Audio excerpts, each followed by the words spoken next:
Hello, Ray fans here. Welcome to Let's Play Ape Escape Free Part 21. They're finally returning to the Monkey Spring, the hot spring for monkeys, where there was quite a few monkeys you were able to capture the first time around. The most notable one being the one behind that wall we weren't able to get up over earlier because we didn't have the Sky Flyer, but now we do have the Sky Flyer, so we can fly through that gap in the wall that's clearly marked by a coin that's worth 10 coins.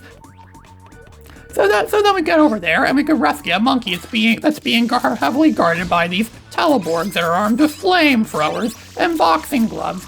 Maybe they stole the magic punch from us before. Maybe that's why there's no magic punch in this game. Maybe they're made to be resistant to the magic punch as well too. Because I know the magic punch is like it was a standard weapon that we would earn from beating the first two games, but no, they took it out of this game.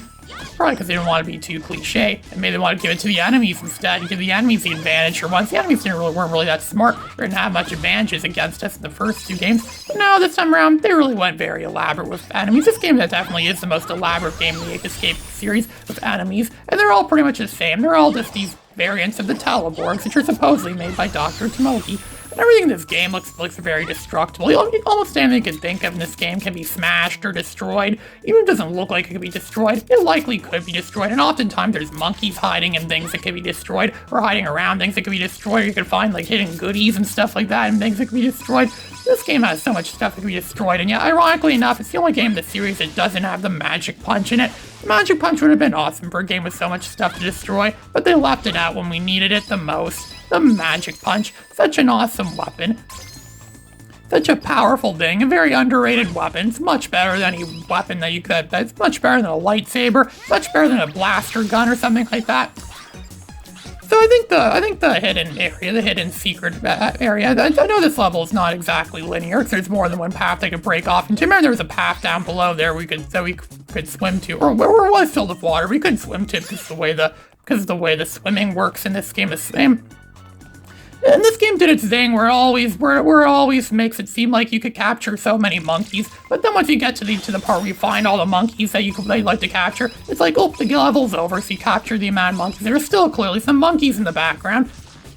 And so we're heading back to that part now where I know there were some more monkeys here, and I'm pretty sure this is where the hidden section is, where those monkeys backstage are hiding with a bowl of bananas. Something I forgot to point out earlier, the Super Monkey, the music that it plays when you have the Super Monkey equipped, it's a remix of the normal ending credits music from the original Ape Escape. It's supposed to imply like you beat the game the first time around, so there's like the normal ending credits, and then there's still monkeys and things left to find. There's still stuff for you to find and go through. It's still a big adventure of finding the monkeys, the remaining monkeys, and remaining stuff in the game, and that's probably what this music might imply. It's like figurative, using music for figurative purposes, which I should give them a lot of credit for. That's actually more, genius work of the music in Ape Escape Free, because Ape Escape Free does have a really good musical score. This is by far, like, one of the greatest games in the PS2 ever. I wish there could be just as much Ape Escape games, and when I say Ape Escape games, I don't mean spin-off games. I mean, like, actual Ape Escape games like this. I wish there could have been just as many of them as there were of Ratchet & Clank games. There's still so many Ratchet & Clank games. Even the PS5 has been out for some time now, and Ratchet & Clank is still going strong, but Ape Escape, not so much. People seem to like Ratchet & Clank more than Ape Escape. I guess our society these days is more like, I don't say it, they're more attached to like games where you just downright take weapons and downright destroy stuff and obliterate enemies that involve actually finding stuff, like monkeys.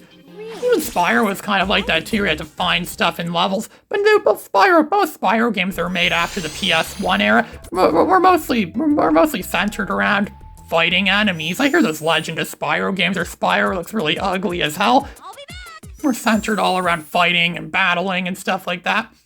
Which I was never actually playing those Legend of Spyro games for, mostly because I wasn't that interested in them, because I heard they weren't that good. One person said he had one of them for the Wii, and he was going to sell it for only 1 cent, because that's worth way more than it's actually worth. 1 cent. So they're going back into this winter wonderland of a level where there's icy snow everywhere, there's enemies hiding around. You can really hide stuff in this snow. Imagine a place where it's always icy and snowy like this, and you can actually hide, hide stuff deep under the snow.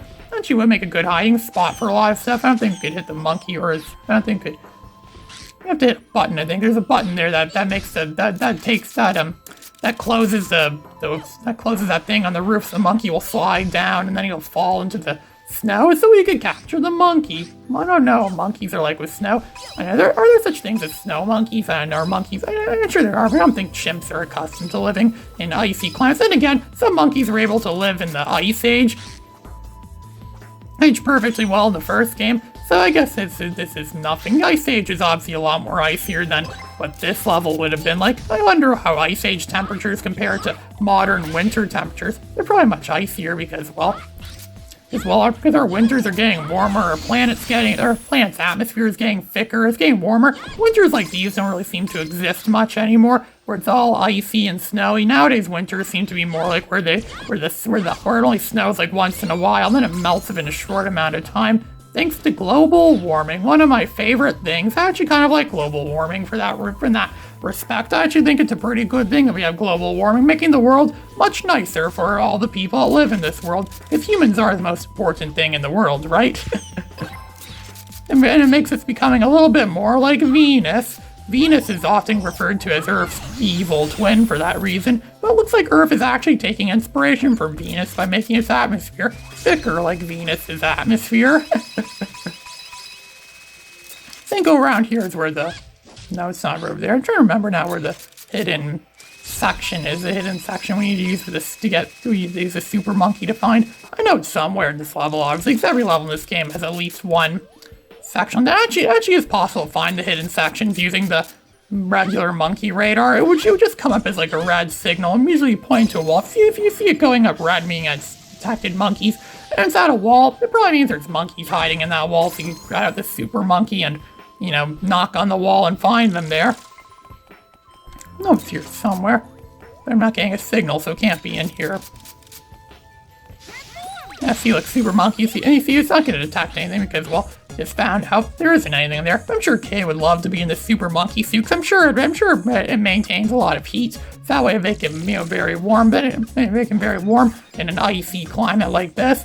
It's like an alternative to wearing a traditional ice protection suit. Just have wear a costume suit, like Chuck E. Cheese's or something like that, like a Chuck E. Cheese costume. But then kids might kick him in the balls. Kids love to kick Chuck E. Cheese in the balls. It's one of their favorite things to do. It was a classic on AFV all those years back. And now Chuck E. Cheese is kind of a dying breed now, a dying industry. It's something that doesn't really appeal to kids much anymore. It's like Chuck E. Cheese is a dated concept. It's really trying hard to thrive in today's world. Chuck E. Cheese is supposed to be an arcade, like a kid-friendly arcade for kids.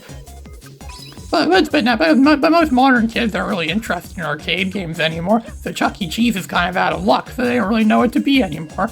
I mean, it's about time they finally, go the way of the dodo, or maybe they could rebrand themselves as being a place for modern adults that were kids a long time ago, want to relive the good old days of good old classic arcade games. That sounds like a good idea for a business.